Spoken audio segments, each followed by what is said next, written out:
ANA stuff more specifically.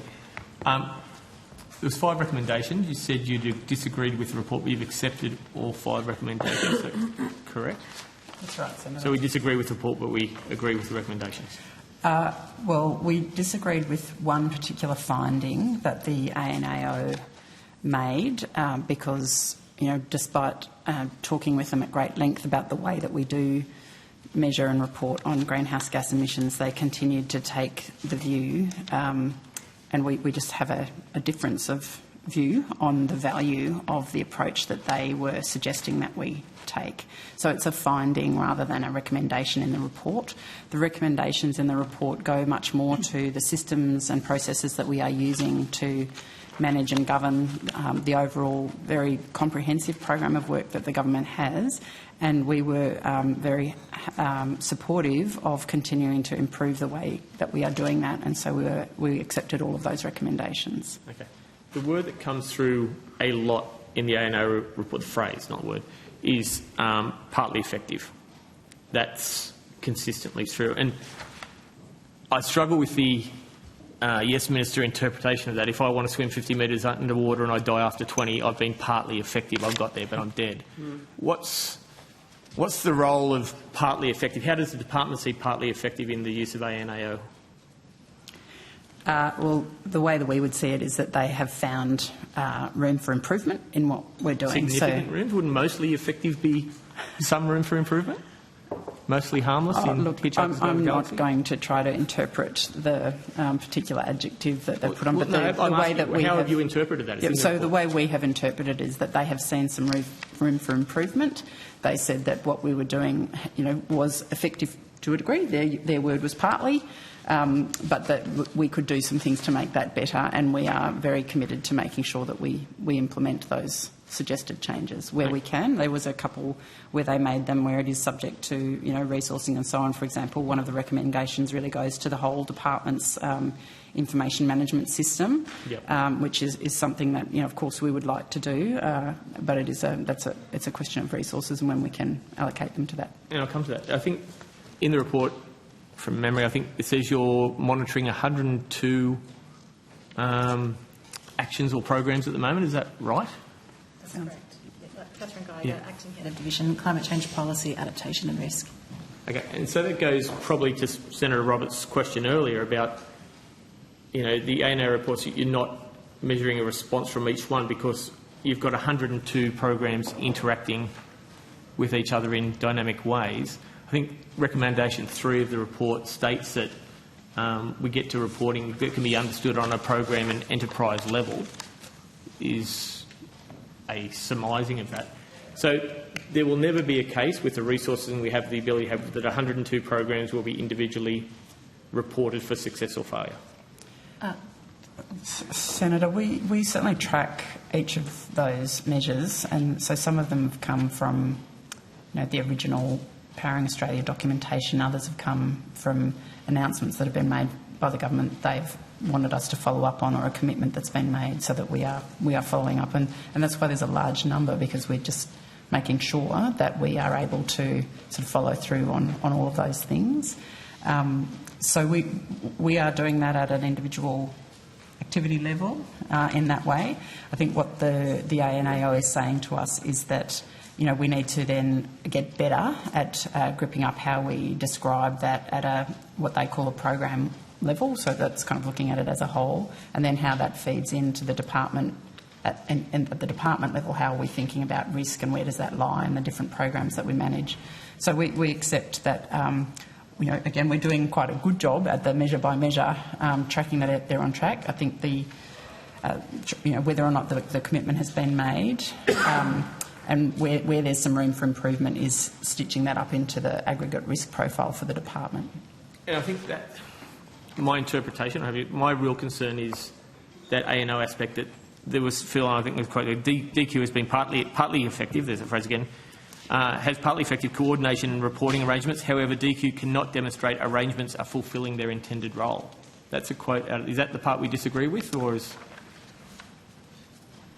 Senator Cadell, with all of these things, if you are able to provide a page number or a table of reference, it does help the officials, because this document runs to some The number key of concern pages. for me is that inability to provide a real tangible evidence that the strategies are working. We talk about transparency. We sort of know. I don't expect 102 programs all to be delivering what they should. I think some will. There's no question. Some won't. How do we go about knowing which ones work, which we should recess more, and which we shouldn't, if we can't monitor them individually? Senator, so I think we were just looking back to see where you might have been quoting from. In recommendation 5, Yep. the ANAO said that the department, the recommendation is that we use our reporting to demonstrate that its management of climate and energy work clearly contributes to achieving Australia's climate change commitments, including contribution to emissions reduction.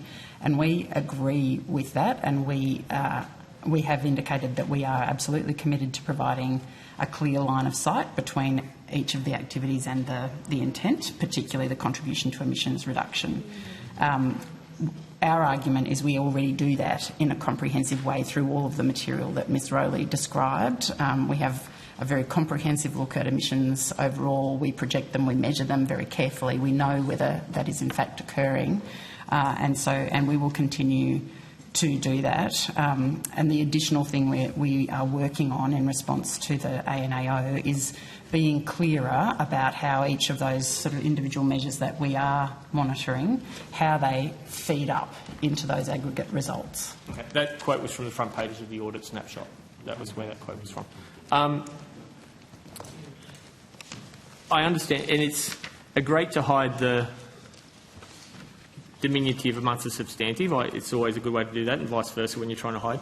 But there are things, senators around this table have different views. Senator Pocock, not to verbally him, he might have problems with accuse. I might have problems with other things. If we can't check what are contributing and we resources them appropriately, how do we know how do we know we're on track to get to the 32%? I know we're there. How do we know on track to get to 42%, these goals? What's working and what's not working as things go forward? How can we resource the right areas appropriately to meet the department's goals? Senator, so we've gone through already the fact that we do in fact have very rigorous ways of checking overall whether the outcomes are right. For some of the significant... overall. And for some of the things that you've just mentioned, where they are a genuinely substantive measure, like the Australian carbon credit units, we have really substantial programs of work that look at whether or not those programs are effective. Some of those, and that is an example where the Climate Change Authority, for example, does regular reviews of some of these individual programs, and these are, and we did give this sort of evidence to the ANAO as well. It's like, so for where they are big, substantial things, we absolutely have a great deal of scrutiny over them. So the ACCU markets, the safeguard mechanism. What's another good example? The work we've done on electricity. 82% renewable electricity target, the proposed new vehicle fuel efficiency standards. So for all of these things, we have very specific work that look at those measures. I think where we start to diverge from the ANAO is that in the 102, there are a lot of much smaller things where we don't think it's of value to be spending a lot of time estimating the specific emissions contribution that might have come from a particular verbal commitment or whatever that we are tracking to make sure it happens. The way we do that is by looking at the overall picture and whether that's going down. So we absolutely scrutinise the big important things, and we have efficient ways of considering the impact of the rest. Okay. One of the things that came up is a timeline for the strategic framework delivery for the Powering Australia program. Do we have a timeline yet for that? We're looking at that piece of work at the moment. I don't have a specific deliverable, but I'd say in coming months. So we do not. Is the stakeholder engagement plan, is that far off as attached to that? Similarly, we're working with the Net Zero Economy Agency on the time frame for that, but I would say similarly in coming months. Okay. Powering Australia plan, mainly around job creation, around energy and stuff is a core focus of that. Self-interest question here, cutting power bills, reducing emissions by boosting renewable energy and clean energy options is the phrase work that's in that.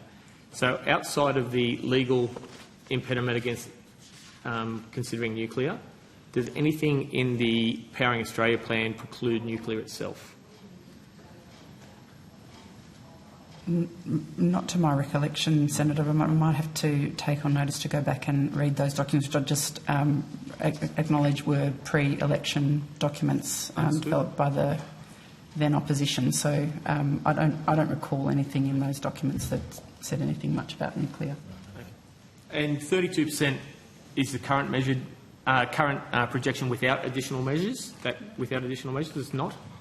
No, Senator. In the 2023 projections, the baseline projection is for 37% reduction on 2005 levels. 32% was the previous year's baseline. Yep. And then once we add the impact of the 82% renewable electricity target and the new vehicle efficiency standards, we're projected to be 42% below 2005 levels by 2030. 42% by 2030? That's right. Okay. Just shy of the target. And they're the only additional measures you just mentioned, emissions, national emissions vehicle strategy, the renewables target, anything else? The full details are in the 2023 projections report, but the other measure to note is the consideration of voluntary cancellation of Australian carbon credit units under the Climate Active program, which is also in the with additional measures scenario, counts towards the target. Okay. That's all I have at this moment, Chair. Thank you. Sure. No, I'm happy to just sit and listen.